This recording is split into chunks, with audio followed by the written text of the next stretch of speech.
सुनने के बाद यहाँ पर इस सदन के अंदर मौजूद हर सदस्य, चाहे वो सत्ताधारी हो या विपक्ष का हो, हर एक का सर शर्म से झुकना चाहिए।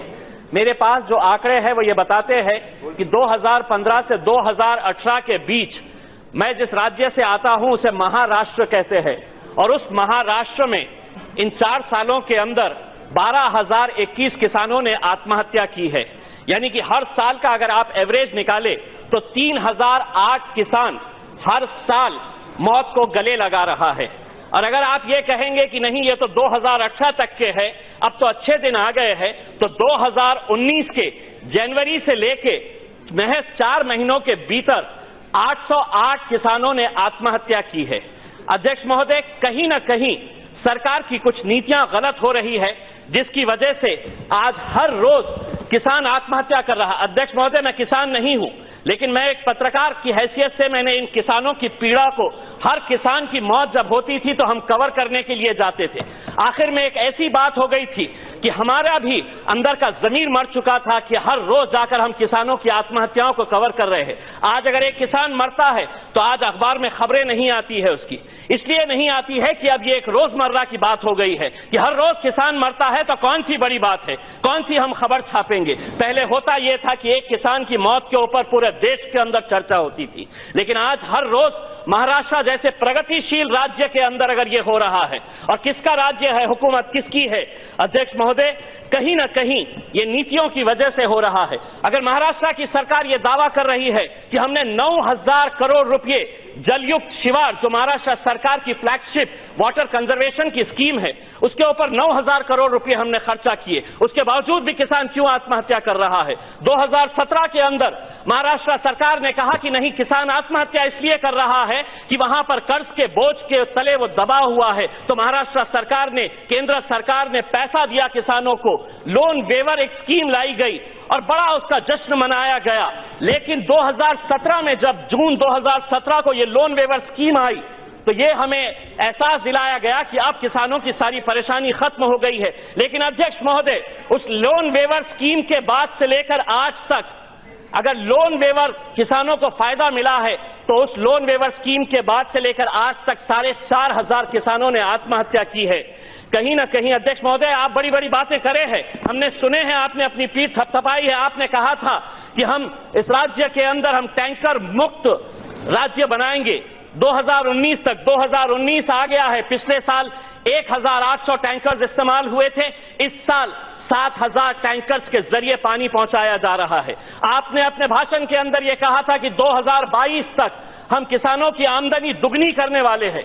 हम पूरा देश का किसान ये टुकटुकी लगाए वित्त मंत्री के भाषण को सुनता रहा, इस उम्मीद के अंदर कि हमने इतना बहुमत दिया है इस सरकार को। हम ये पूछना चाहते हैं, वो किसान आपसे सवाल कर रहा है कि ये 2022 तक आप किसानों की आमदनी दुगनी करने का जो वादा किए हैं वो किस तरह से करने वाले हैं। आप ये जानते हैं ये मुमकिन ही नहीं है, इसीलिए बजट के भाषण के अंदर इसका जिक्र ही नहीं करो, लोग खुद ब खुद भूल जाएंगे। लेकिन हम आपको भूलने नहीं देंगे, हम आपको याद दिलाते रहेंगे, आपको याद दिलाते रहेंगे कि आपका ये वादा था, आप ये वादा पूरा नहीं कर पा रहे हैं। अध्यक्ष महोदय, हम चाहते हैं, हम जानते हैं कि किसानों की आमदनी बढ़नी चाहिए, लेकिन ये उस वक्त मुमकिन होगा जब आप रिसर्च एंड डेवलपमेंट के ऊपर ज्यादा खर्च करेंगे।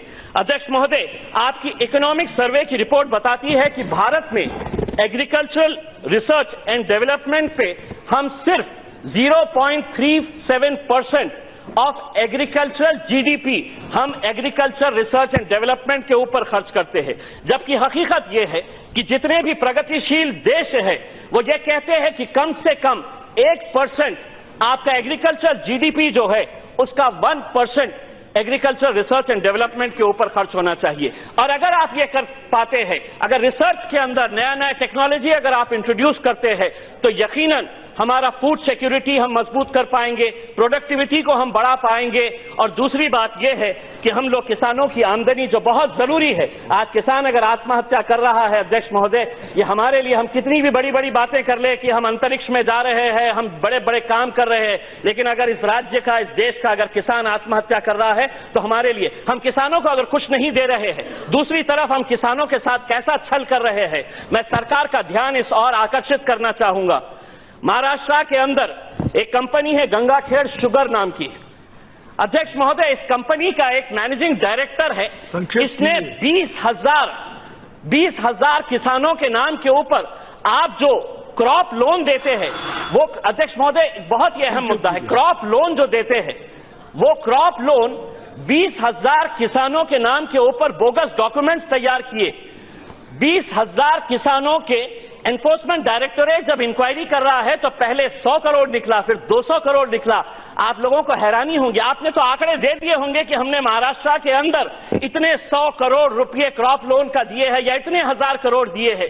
अध्यक्ष महोदय, ये सिर्फ एक कंपनी का एक मैनेजिंग डायरेक्टर जो अब जेल की सजा काट रहा है, उसने 578 करोड़ रुपए 20,000 किसानों के नाम के ऊपर बोगस तरीके से लूटे हैं। 578 करोड़ रुपए। अब कंक्लूड। और आपको मालूम है अध्यक्ष महोदय, इसके अंदर 7 बैंक्स इन्वॉल्व है। किसान परभनी का है, लोन कहां से दिया गया तो नागपुर से लोन दिया गया है, लेकिन आज तक एक भी बैंक के डायरेक्टर को या बैंक के मैनेजर को अरेस्ट नहीं किया गया है। पूरी साठगांठ के साथ ये किया गया था। अध्यक्ष महोदय, किसान अगर, और आपको हैरानी की बात ये होगी, ये जो 20,000 किसान है जिनके नाम के ऊपर बोगस तरीके से कर्ज उठाए गए हैं, उनमें से 100 किसान ऐसे हैं जो कई साल पहले मर चुके हैं। मरे हुए किसानों के नाम के ऊपर भी ये कर्ज उठाया जा रहा है।